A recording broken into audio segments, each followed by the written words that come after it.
Oke, kita akan melanjutkan pembahasan kita mengenai konfigurasi elektron. Di video sebelumnya kita sudah belajar bagaimana cara menentukan konfigurasi elektron berdasarkan teori atom mekanika kuantum.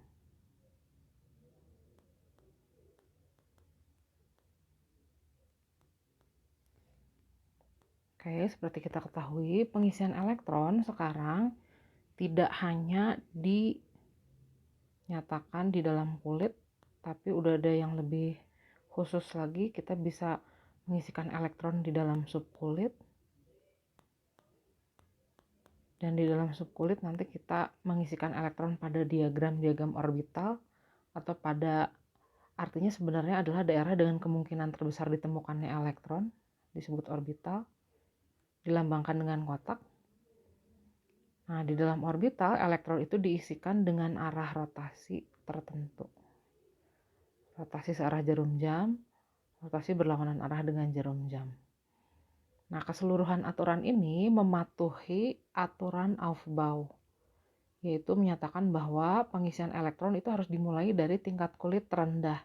Jadi dari subkulit 1S dulu, baru lanjut ke 2S, 2P, 3S, 3P, 4S, 3D, dan seterusnya. Urutannya ini ada di aturan coret miring. Kalau lupa, lihat lagi yang itu. Nah, aturan berikutnya dalam penentuan atau penulisan konfigurasi elektron adalah adanya larangan Pauli. Larangan ini menyatakan bahwa tidak boleh ada 2 elektron atau lebih yang bilangan kuantumnya sama.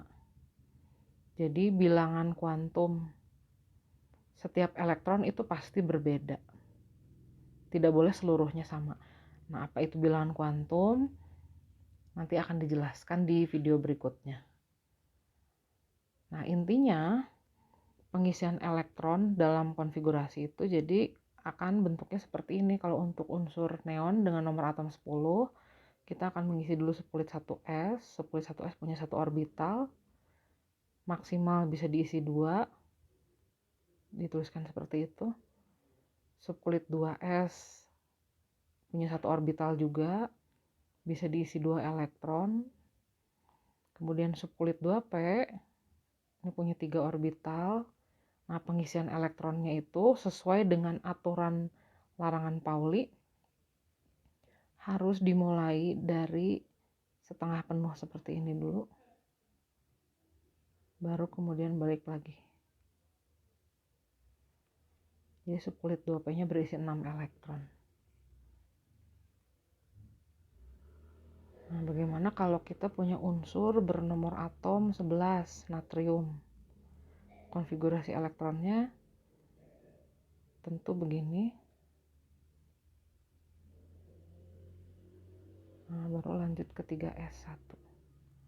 Kalau kita perhatikan, konfigurasi 10 elektron di awalnya ini sama persis dengan konfigurasi 10 elektron pada neon. Jadi, penulisan konfigurasi elektron pada natrium ini boleh disingkat menjadi Ne dikurung siku begitu. Lalu kelanjutannya 3S1. Nah, cuma perlu diperhatikan, penyingkatan penulisan konfigurasi elektron hanya boleh menggunakan unsur-unsur golongan gas mulia. Apa saja? Jadi yang boleh digunakan dalam penyingkatan itu hanya Ne untuk mewakili 10 elektron. Setelah Ne kelanjutannya adalah 3S, 3P, dan seterusnya. Kemudian kita bisa juga menggunakan unsur argon untuk mewakili 18 elektron. Setelah argon, kelanjutan subkulitnya adalah subkulit 4S, 3D, lalu 4P, dan seterusnya. Kita bisa juga menggunakan penyingkatan konfigurasi menggunakan konfigurasi elektron kripton untuk mewakili 36 elektron. Setelah kripton, kelanjutannya nanti boleh lanjut ke 5S, subkulit 4D, dan subkulit 5P, lalu seterusnya. Kita bisa juga menggunakan konfigurasi elektron Xe untuk mewakili 54 elektron. Setelah Xe, kelanjutannya adalah 6s, 4f, 5d, 6p, dan seterusnya. Yang terakhir kita bisa menggunakan konfigurasi elektron atom Rn untuk mewakili 86 elektron. Kemudian kelanjutannya 7s, 5f, subkulit 6d, kemudian subkulit 7p. Contohnya, misal kita punya unsur bernomor atom 21. Bagaimana konfigurasi elektronnya? Nah, untuk menempatkan 21 elektron, kita bisa menyingkat 18 elektron pertama menggunakan konfigurasi AR. Setelah AR, kelanjutannya adalah 4s. Ini ada satu orbital. Bisa diisi 2 maksimal. Masih kurang ya, jadi kita lanjut ke subkulit 3D. Subkulit 3D punya 5 orbital. Tapi yang perlu ditempatkan hanya 1 elektron. Jadi gitu aja konfigurasi elektronnya. Atau misalnya kita punya unsur bernomor atom 38, misalnya strontium. Nah, kita bisa menyingkatnya menggunakan konfigurasi elektron kripton untuk mewakili 36 elektron. Setelah kripton, kelanjutannya adalah 5s. Nah, ini cukup 2 aja. Elektronnya total jumlahnya 38. Di sini 36, di sini 2. Begitu. Contoh lagi misalnya kita punya unsur bernomor atom 53 misalnya. Unsurnya iodin. Kita bisa menggunakan Kr juga. Jadi kelanjutannya adalah 5s. Ini bisa diisi 2. 4d, orbital jenis D, ada 5 orbitalnya. Kita isikan elektronnya setengah penuh dulu, baru penuh. Berisi 10, ini baru berapa ya? Ini baru 36 elektron, tambah 2, ditambah 10, baru 48 ya. Berarti masih kurang 5 elektron. Nah, kita lanjut ke subkulit 5p. 5 elektronnya ditempatkan di situ. Kedudukannya begini.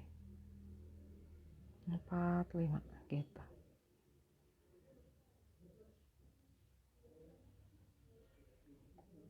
Nah, ini kan akan sangat berguna kalau kita punya unsur dengan nomor atom yang sangat besar.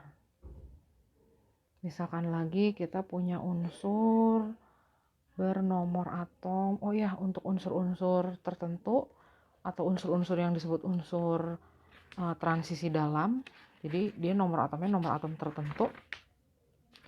Nomor atomnya biasanya harus lebih dari 57. Misalkan saya beri contoh di sini unsur nomor atom 58, unsurnya unsur cerium. Nah, konfigurasi elektronnya bisa kita gunakan begini. Xe untuk mewakili 54 elektron. Kemudian kelanjutannya setelah Xe adalah subkulit 6s, subkulit 4f, dan subkulit 5d. Nah, kenapa saya tuliskan semuanya? Karena mulai di sini ada satu aturan lagi. Aturannya adalah setiap kali kita sudah mengisi subkulit 6s hingga penuh, kita harus mengisi dulu 1 elektron di subkulit 5d. Baru setelahnya kita kembali lagi ke subkulit 4f yang belum terisi. Jadi untuk cerium dengan nomor atom 58, nanti subkulit 4f-nya itu akan berisi 1 elektron seperti ini. Ini khusus untuk unsur-unsur yang sudah mengisi blok F, mengisi subkulit F, sorry. Misalkan lagi kita punya unsur bernomor atom misalnya 64. Lambangnya ini. Nah, kita bisa gunakan konfigurasi elektron Xe untuk menyingkat 54 elektron itu yang diwakili oleh Xe. Kemudian subkulit 6s, 4f, dan 5d. Kita isikan dulu 2 elektron di subkulit 6s, baru kemudian 1 elektron di subkulit 5d, dan kita balik ke 4f. Ini berarti kurang berapa ya? Ini mewakili 54 elektron, ditambah 2, ditambah 1 berarti udah di 57. 64 dikurangi 57 berarti kita masih harus menambahkan 7 elektron lagi di situ. Gitu.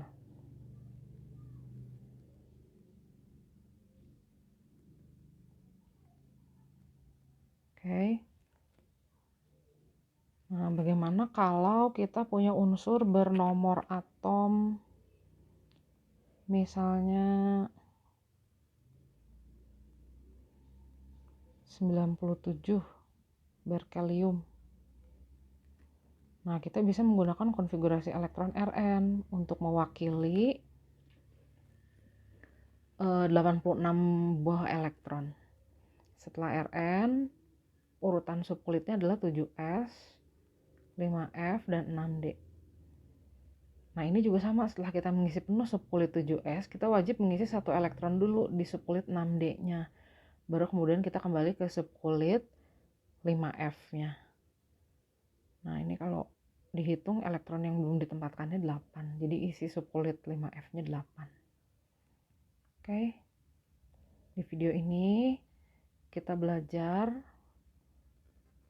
bagaimana cara menuliskan konfigurasi elektron. Nah, menurut aturan Aufbau dan larangan Pauli, ternyata pengisian elektron ini harus seperti ini. Untuk menyingkatnya, kita bisa menggunakan unsur-unsur gas mulia. Ne untuk mewakili 10 elektron, Ar untuk mewakili 18 elektron, Kr untuk mewakili 36 elektron, Xe untuk 54 elektron, dan Rn untuk 86 elektron. Oke, saya tuliskan aja di sini ya, biar gampang. Ini 36 elektron, ini mewakili 54 elektron, ini 86 elektron. Nah, kelanjutannya adalah subkulit-subkulit tersebut dan dilanjutkan lagi dengan aturan coret miring.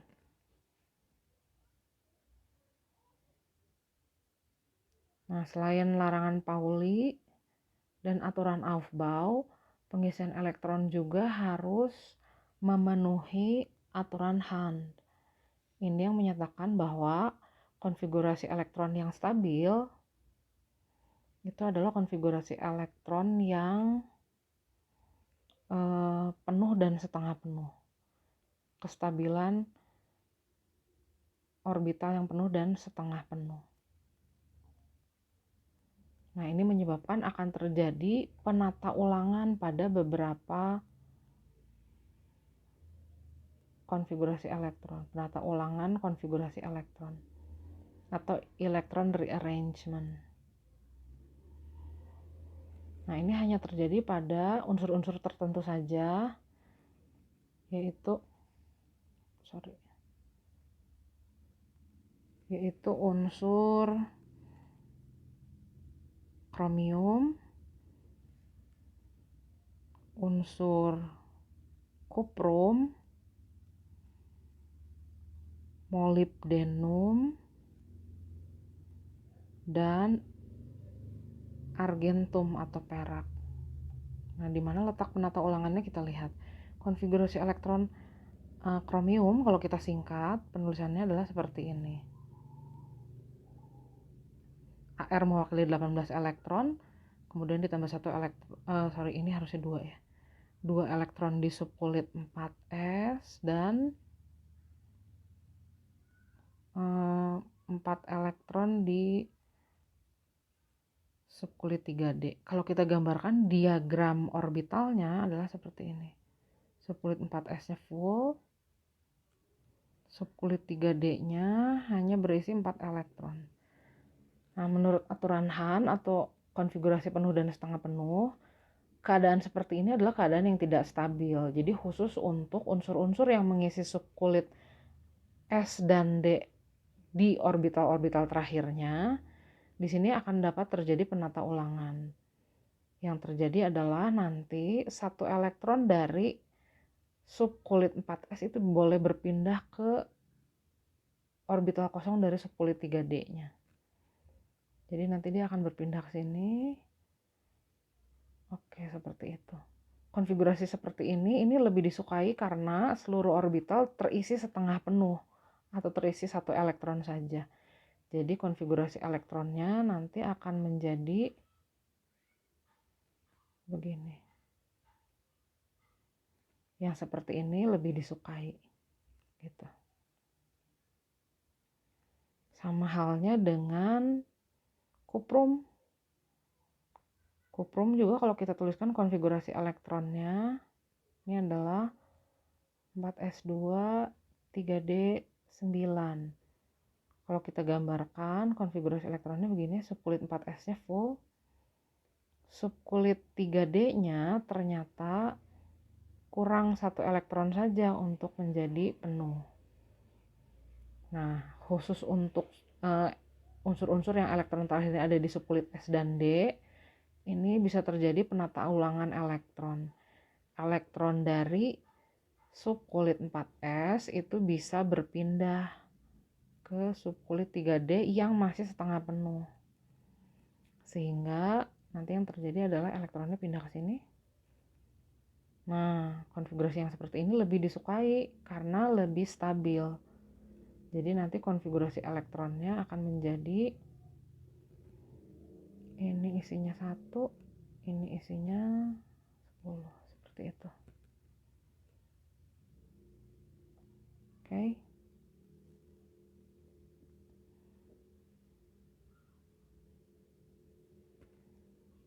Nah, bagaimana dengan molybdenum dan argentum? Ini kalau kita tuliskan konfigurasi elektronnya, kita bisa menyingkat menggunakan Kr untuk mewakili 36 elektron, kelanjutannya 5s, lalu 4d. Nah, ini semula isinya begini, 2 dan 4.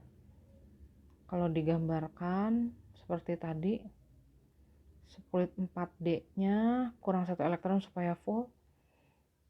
Subkulit 5s-nya full. Nah, ini tidak disukai konfigurasi elektronnya. Jadi biasanya elektronnya akan pindah. Begitu. Jadi ada di sini. Konfigurasi seperti ini lebih disukai karena lebih stabil. Jadi elektronnya nanti akan mengalami rearrangement. Jadi di subkulit 5s akan ada 1 elektron, 4d ditempati 5 elektron. Begitu.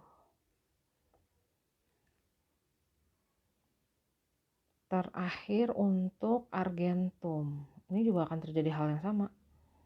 Akan terjadi penata ulangan elektron ya. Konfigurasi elektronnya semula begini. Gitu. Kedudukannya begini.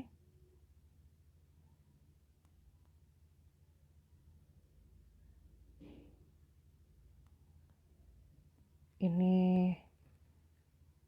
tidak stabil atau akan lebih stabil kalau 1 elektron dari subkulit 5s-nya pindah ke sini. Jadi yang lebih stabil adalah konfigurasi elektronnya